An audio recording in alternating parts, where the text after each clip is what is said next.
You didn't misread the title. It's been about an hour since I watched Dune Part 2, and it might be the best sci-fi film I've ever seen. Here's a quick spoiler-free review for any of you still on the fence of whether or not to watch this modern masterpiece.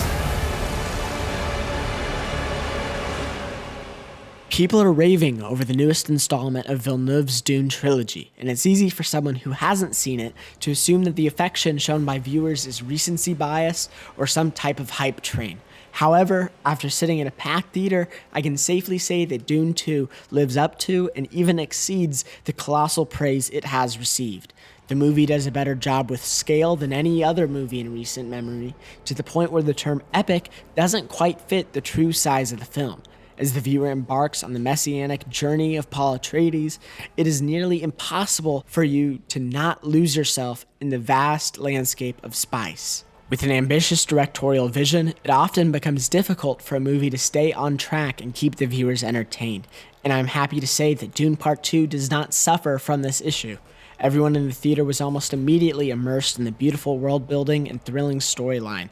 Every single actor and actress is at the top of their game, and with such a stunning script, the writers have constructed one of the most in-depth, multifaceted stories I've seen, not just in the 21st century, but in the history of film.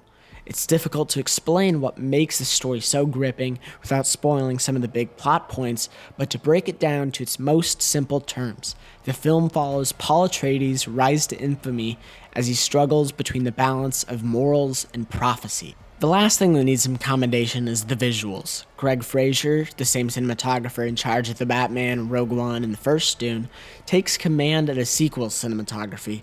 And apart from classics like 2001: A Space Odyssey or The Revenant, Dune 2 is some of the most alluring visuals I've had the pleasure of experiencing.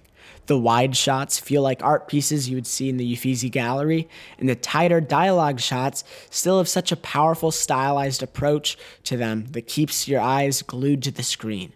To summarize, Denis Villeneuve has cultivated a sagacity for phenomenal filmmaking, and his latest film is the antithesis of the vapid, prosaic, thoughtless money grabs we have seen in recent years. Dune Part 2 is not just in the running for Movie of the Year, but Movie of the Century, and is a milestone in science fiction as we know it.